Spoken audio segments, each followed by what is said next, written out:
Welcome back to my YouTube channel. നമുക്ക് botany set എക്സാമിൻ്റെ PYQ നോക്കാം.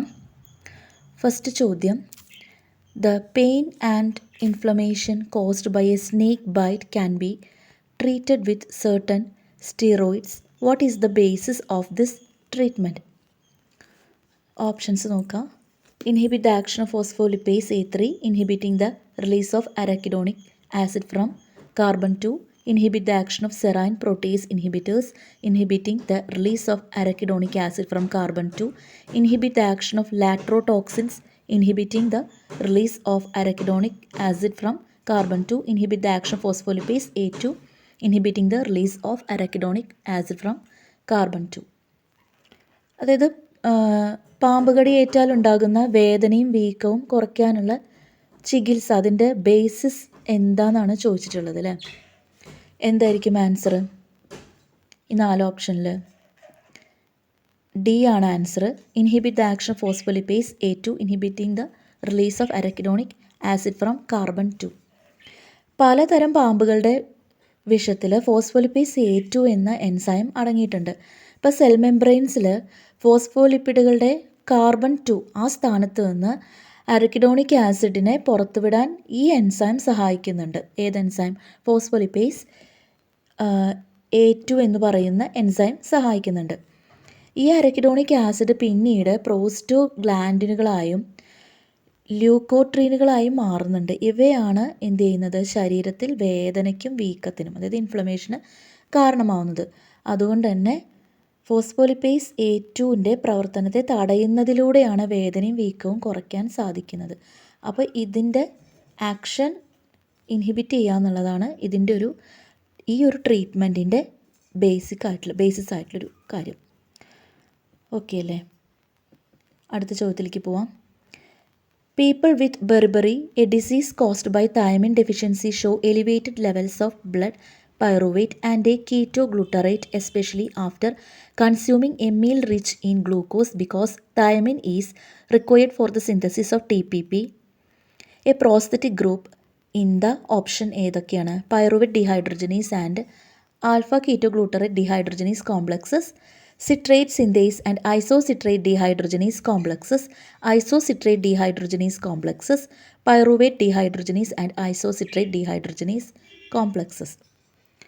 ബെർബറി ഡിസീസുമായിട്ട് ഉള്ള കാര്യങ്ങളാണ് കൊടുത്തിട്ടുള്ളത് അല്ലേ. അപ്പോൾ ഇതിൻ്റെ ഓപ്ഷൻ ഏതായിരിക്കും ഇതിൻ്റെ ആൻസർ വരുന്നത്? ഇതിൽ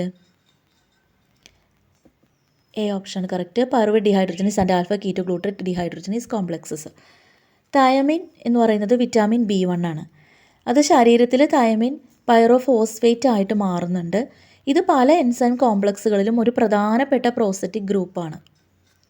പ്രത്യേകിച്ച് pyruvate dehydrogenase, alpha ketoglutarate dehydrogenase എന്നിങ്ങനെയുള്ള എൻസൈം കോംപ്ലക്സുകളുടെയൊക്കെ പ്രവർത്തനത്തിന് നമ്മളുടെ ഈ TPP അത്യാവശ്യമാണ്. TPP പറഞ്ഞ തൈമിൻ പൈറോഫോസ്ഫേറ്റ് അത്യാവശ്യമാണ്. തയാമിൻ്റെ കുറവുണ്ടാവുമ്പോഴാണ് ഈ എൻസൈമുകൾക്ക് ശരിയായി പ്രവർത്തിക്കാൻ കഴിയാതെ വരുന്നത്. അപ്പോൾ ഇതിൻ്റെ റിസൾട്ടായിട്ട് പൈറുവേറ്റും ആൽഫ കീറ്റോഗ്ലൂട്ടറേറ്റും രക്തത്തിൽ അടിയുകയും ഇത് ബെർബറി എന്ന രോഗാവസ്ഥയിലേക്ക് നയിക്കുകയും ചെയ്യുന്നത്. ഓക്കെ, അടുത്ത ചോദ്യത്തിലേക്ക് പോവാം. Bacteriophage T2 has a DNA of molecular weight 120 × 10⁶ contained in a head about 210 nanometer long. Calculate the approximate length of the DNA. Molecular weight of a nucleotide pair എന്ന് പറയുന്നത് 650 ആണെന്ന് അസ്യൂം ചെയ്യാൻ പറഞ്ഞിട്ടുണ്ട്. അപ്പോൾ DNAയുടെ നീളമാണ് കാണേണ്ടത്. ഓപ്ഷൻസ് ഇതിൽ ആൻസർ വരുന്നത് ഡി ആണ്. അപ്പോൾ ആകെ ബേസ് ജോഡികളുടെ എണ്ണം, നമ്പർ ഓഫ് ബേസ് പെയേഴ്സ് എന്ന് പറയുന്നത് DNAയുടെ ആകെ മോളിക്കുലാർ വെയ്റ്റ്, അതായത് ആകെ മോളിക്കുലാർ വെയ്റ്റ് തന്നിട്ടുണ്ട് 120 × 10⁶ ആണ്. അപ്പോൾ ഒരു ബേസ് ജോഡിയുടെ മോളിക്കുലാർ വെയ്റ്റ് നമ്മളോട് ഇവിടെ അസ്യൂം ചെയ്യാൻ പറഞ്ഞ 650 ആണെന്ന് അസ്യൂം ചെയ്യാൻ പറഞ്ഞിട്ടുണ്ട്. അപ്പോൾ DNAയുടെ ആകെ നീളം നമുക്ക് കാണാൻ നമ്മൾ എന്താ ചെയ്യേണ്ടതെന്ന് വെച്ചാൽ, ആദ്യം ഈ മോളിക്കുലാർ വെയ്റ്റ് ഓഫ് DNA ഹരിക്കണം ഇവിടെ ന്യൂക്ലിയോടൈഡ് പെയറിൻ്റെ വെയ്റ്റിന്. അപ്പോൾ 120 × 10⁶ 100/650 ചെയ്ത് കഴിഞ്ഞാൽ നമുക്ക് അപ്രോക്സിമേറ്റ്ലി എത്ര കിട്ടണം? ഒരു 184 61 ഒരു ഏകദേശം ഒരു 184 എൻ്റെ അടുത്തായിട്ട് വരും. അപ്രോക്സിമേറ്റ്ലി ആണ് ഞാൻ പറയുന്നത്. അപ്പോൾ ഇനി ഇവിടെ കാണേണ്ടത് എന്താണ്? DNA നീളമാണ് കാണേണ്ടത്. അപ്പോൾ ഒരു ബേസ് ജോഡി തമ്മിലുള്ള അകലം, അതായത് BDNA ആണ് ഇവിടെ ഉദ്ദേശിക്കുന്നത്. ഏകദേശം 0.34 നാനോമീറ്ററാണ് നമുക്കറിയാം അല്ലേ? ഒരു ബേസ് ജോഡി തമ്മിലുള്ള അകലം 0.34 നാനോമീറ്റർ നമുക്കറിയാം. അപ്പോൾ ആകെയുള്ള നീളം കാണാൻ എന്ത് ചെയ്യണം? ഇപ്പോൾ അപ്രോക്സിമേറ്റ്ലി കിട്ടിയിട്ടുള്ള വാല്യൂവിനോട് കൂടിയിട്ട് എന്ത് ചെയ്യണം? ആ 0.34 ഇൻറ്റു ചെയ്യണം. ഓക്കെ,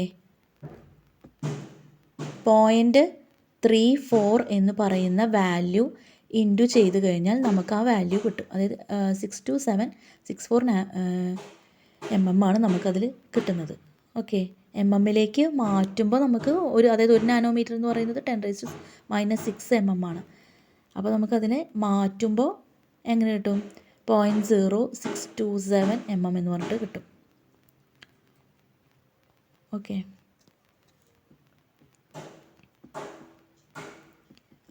അടുത്ത ചോദ്യം. In Australia, the ruminant animals sometimes show symptoms of anemia with concomitant loss of appetite and retarded growth resulting from an inability to transform propionate to oxaloacetate. This condition is due to a cobalt deficiency caused by very low cobalt levels in the soil and thus in plant matter. The plausible reason for this is, ഇവിടെ എന്താ പറയുന്നത്? കന്നുകാലികളിലെ കൊബാൾട്ടിൻ്റെ കുറവും മെറ്റബോളിസവും, അതാണ് ഇവിടുത്തെ ഒരു topic വരുന്നത്. അപ്പോൾ ഇതിൻ്റെ ഒരു റീസണായിട്ട് നമ്മൾ ഓപ്ഷൻ ഏതാ വരുന്നത്? ആൻസർ എ ആണ് വരുന്നത്. Methyl malonyl coenzyme A mutase involve in the metabolism of propionate a fatty acid ആണ് വരുന്നത്. ഇവിടെ നോക്കൂ, റൂമിനൻ്റ് അനിമൽസ് എന്ന് പറയുന്നത്, റൂമിനൻ്റ് അഥവാ അയവെട്ടുന്ന മൃഗങ്ങളിൽ ആഹാരത്തിലെ പ്രൊപ്യോണേറ്റ് ഊർജ്ജ ഉൽപ്പാദനത്തിന് വളരെ പ്രധാനമാണ്. അപ്പോൾ പ്രൊപ്യോണേറ്റ് ഗ്ലൂക്കോസ് ഉൽപ്പാദനത്തിനായിട്ട് ഓക്സാലോ അസറ്റേറ്റ് ആയിട്ട് മാറണം. അപ്പോൾ ഇതിനായിട്ട് പ്രൊപ്യോണേറ്റിൽ നിന്ന് സക്സിനൈൽ കോഎൻസൈമേ ഉണ്ടാവണം. മനസ്സിലായോ? ഏതെന്നാണ് ഉണ്ടാവുന്നത്? ഓക്സാലോ ആസറ്റേറ്റ് മാറിയതിന് ശേഷം ഇതിനായിട്ട്, അതായത് പ്രൊപ്യോണേറ്റ് ഗ്ലൂക്കോസ് ഉൽപ്പാദനത്തിനായിട്ട് നമ്മൾ ഓക്സാലോ ആസറ്റേറ്റ് മാറുന്നുണ്ട്. അതുകൊണ്ട് തന്നെ ഈ പ്രൊപ്യോണേറ്റിൽ നിന്ന് സക്സിനൈൽ കോഎൻസൈമേ ഉണ്ടാവുന്നു. ഈ പ്രവർത്തനത്തിൽ നിർണായകമായിട്ടുള്ളൊരു എൻസൈമാണ് ഏത്? Methyl malonyl coenzyme A mutase എന്ന് പറയുന്നത്. ഈ എൻസൈമിന് പ്രവർത്തിക്കാൻ വിറ്റാമിൻ B12 കോബലാമിൻ ഒരു ഫാക്ടറായിട്ട് ആവശ്യമാണ്. കൊബാൾട്ട് വിറ്റാമിൻ B12ൻ്റെ ഒരു പ്രധാന ഘടകമാണ് നമുക്കറിയാം. അതുകൊണ്ട് തന്നെ മണ്ണിൽ കൊബാൾട്ട് കുറയുമ്പോൾ മൃഗങ്ങൾക്ക് വിറ്റാമിൻ B12ൻ്റെ അഭാവം ഉണ്ടാവുന്നുണ്ട്.